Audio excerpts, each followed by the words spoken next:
Good morning, it's Miss Truelove. It is Wednesday, March the 25th, and I hope everybody's doing well. Sun shining bright and looks like it's going to be a great day. So let's go ahead and get started with our lesson today. Monday we looked at main idea, and we learned about finding what the big picture, what the main thing, the main focus of a paragraph, of a passage, what it was.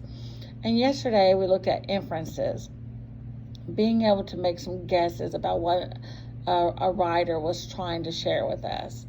Well, today we're going to look at the third in the TABE Top 10 trouble areas, which is summarizing. It's just an area that many people have not mastered, and so we're just going to review that. So guess what? So we can get here and take that tape and tape up, tape out, and just to be able to have this great skill for just in life. So let's get with it. So today our lesson is on summarizing, using our own words. So why would we do that? We do it for comprehension, which means we're going to reduce the information to just the basics, to the essentials ideas in order to understand and learn important information. We're going to get rid of the fluff so that we can get to what's important. We're going to use it for communication, to reduce information to essential ideas, to expand the breadth or depth of your writing, to just get down. We're getting down to the nitty gritty. That's what my grandma was saying. So we're going to look at a process. We're going to use a process that we're going to call the Midas touch. We're going to use the letters in the word Midas to use to summarize. So M is your main idea. We're going to identify the main idea from the topic sentence, if there is one, or we're going to use what our basic signal words, and we're going to review both of those in just a bit. We're going to talk about we're going to identify the supporting details. D, we're just going to disregard unimportant information. A, we're going to analyze redundant information. We're going to get rid of that stuff, that fluff. We're going to get rid of it. And then we're going to simplify, we're going to categorize and label important information. The Midas touch. So we're going to establish our focus. The main idea is the most important information or concept in a text or a statement. Sometimes the main idea is explicit, and sometimes it's just implied. Not all information is equal. Some is clearly more important than the rest. Then we have our basic signal words. I call them our detective. If we're going to be those detectives that I talk about, when a detective goes in to solve a crime, what are they looking for? We're looking for who, the subject, who done it. So we're going to be looking for the who, the subject. We're going to look for the what happened, the action. We're going to look for the where, the location. We're going to look for the when, which is the time. Why did it happen, the reason. And then the how, the process, what really happened. And using and doing summarizing, we're going to use this simple model that you see in front of us. This is a sort of a flow chart that will help us really just put each part of what we're going to be learning into a nice little graphic so we can break it down to understand it better. So if you look at this at the top, we have our main idea. At first we're going to look for the main idea, and then we're going to come up with 3 supporting details. At least 2. Sometimes you'll maybe have 2, and sometimes you'll have more than 3. So let's look at some things about topic sentences first. The topic sentence is usually the first sentence of a paragraph, and it gives the reader information, an idea of what the paragraph is going to be about.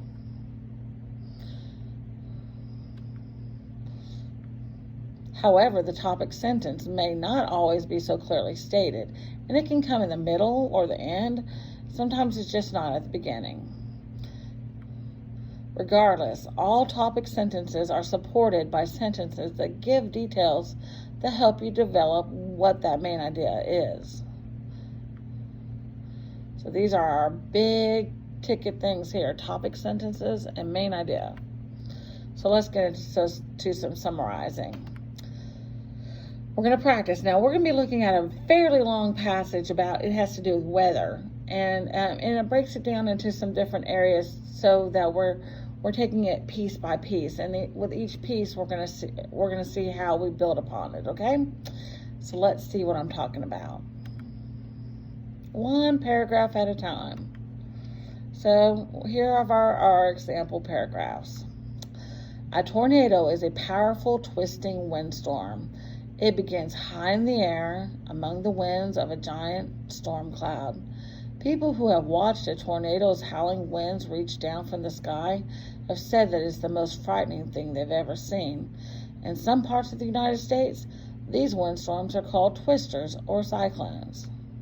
So the first thing we see is, we know a tornado is a powerful twisting windstorm. Then we get some details. We see that it's a giant storm cloud. It's frightening. And some people call them twisters or cyclones. A tornado is a powerful windstorm. That's our main idea. Now we got some supporting information. We see that it's a giant storm cloud. It's frightening. It's often called a twister or a cyclone. You might even write in there, it's not added on here, about it has howling winds. That could also be a supporting detail. So we're going to put it into our little chart here. We see a tornado is a powerful twisting windstorm. And then we see our three supporting sentences. They're part of a giant storm cloud, they're frightening, and also called a twister or a cyclone. So let's see how we can turn this into a summarizing sentence. We're going to get our sentence summary, which is, tornadoes are frightening, powerful, twisting windstorms, sometimes called twisters or cyclones, that start in giant storm clouds. So as you see, we used what we had here in our little flow chart to create that sentence.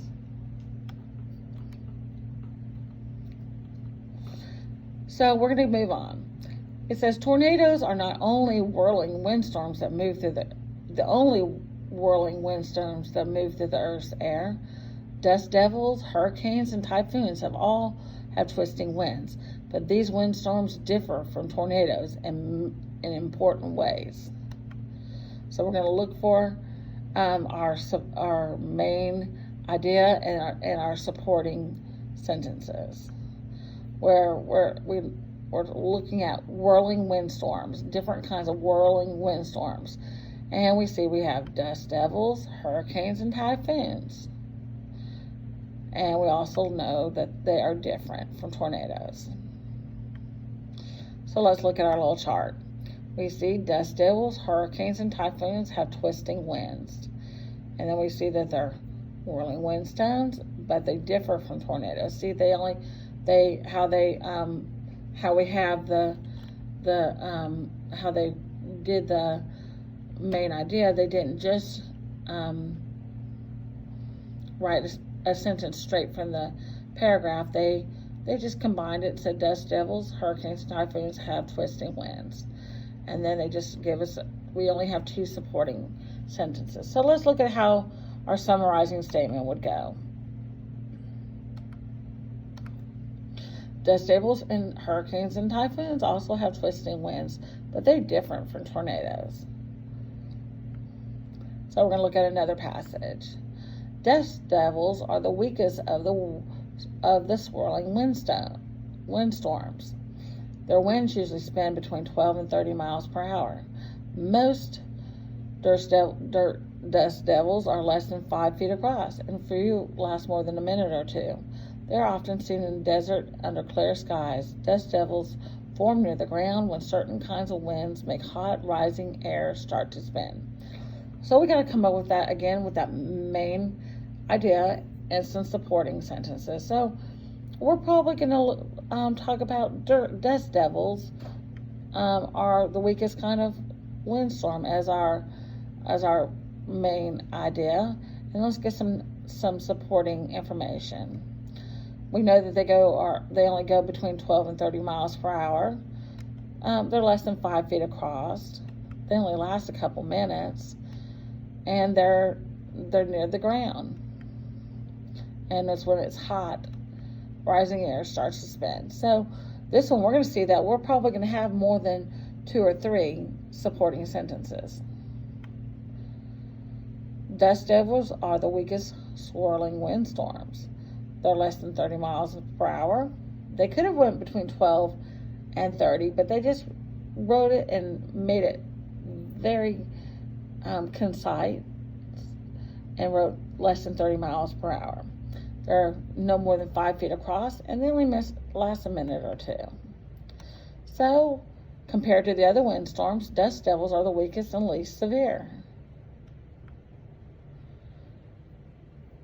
Hurricanes and typhoons are the largest of these swirling windstorms. The winds of these storms blow about 75 to 150 miles per hour. They form over warm tropical oceans and cause heavy rains as well as strong winds. When a tropical storm like this begins over the Atlantic Ocean or the Eastern Pacific Ocean, is often called a hurricane. The same kind of storm in the Western Pacific Ocean or Indian Ocean is called a typhoon. Hurricanes and typhoons may be several hundred miles wide and travel thousands of miles and last for days. So we're talking about hurricanes and typhoons being the largest swirling storms. We can talk about the wind of 75 to 150 miles per hour, but as we saw in our last slide, it might say that it has winds less than 150 miles per hour. We could talk about they could be 100 miles wide, and they could go for thousands of miles and last for days. Let's look at our chart. Hurricanes and typhoons are the largest. They have winds of 75 to 150.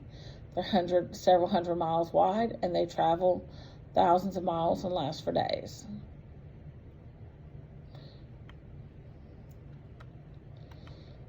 In contrast, hurricanes and typhoons are the largest windstones since they may be hundreds of miles wide, travel very fast for thousands of miles, and can last for days.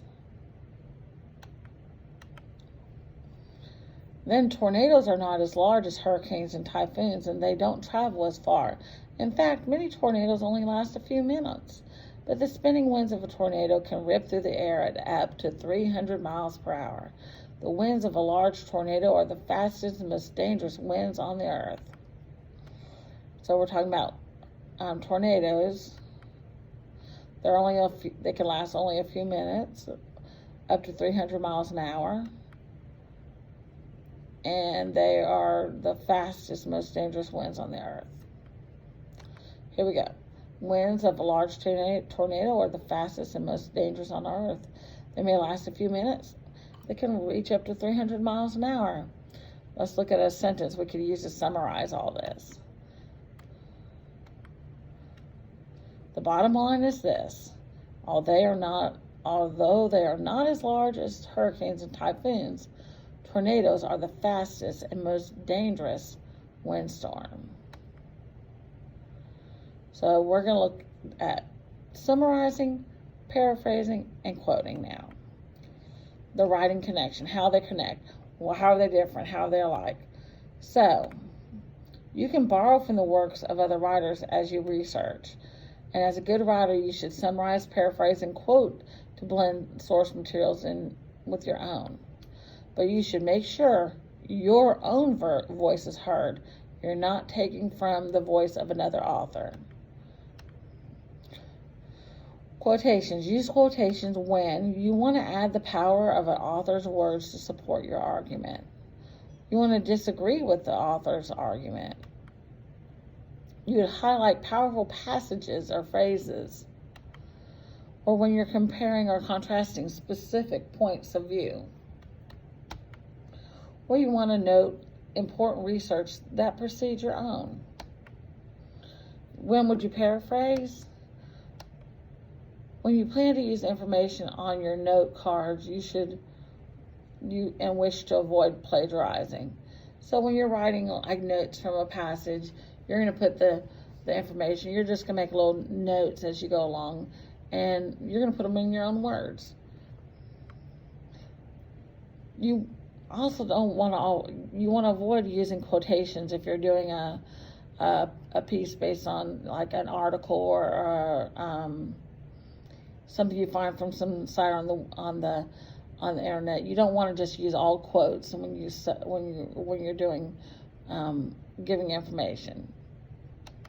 You want to use your own voice to present your information. When you're doing writing, you want it to be your work, your voice. So when will you summarize? You summarize when you want to establish background or offer an overview of a topic. You want to describe common knowledge from several sources about a topic. You want to determine the main idea of a single source. So that's really the end of our presentation for today.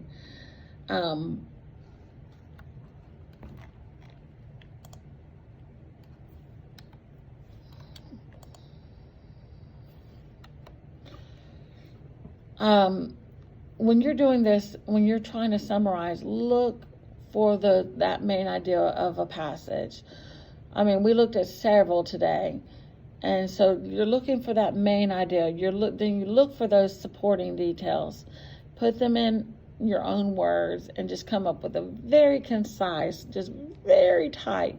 Don't give a lot of detail, but you want to make sure you give the important details. Get rid of the fluff, and just make it your own.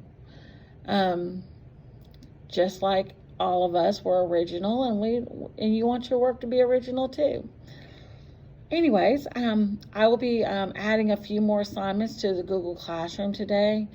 Some on summarizing, and I'm also one on inferences for yesterday. So check in on the Google Classroom. Just know that you're going to go to the Google Classroom, and if you haven't already entered into the classroom, you'll need to use the password, which you should have gotten that information when you received a phone call from one of your teachers on Friday. If you don't have that information, you may call me at 256-439-2964, or you can reach me at reading1gjcc@gmail.com and email me any questions you might have. Remember, when you go to IXL, you're going to go to IXL.com, and then you're going to enter your username, which is your first name, followed by the number 1, and then Job Corps. You don't need to add the .org. So for mine be Catherine1 @Job Corps. And then your password is going to be Joyful1.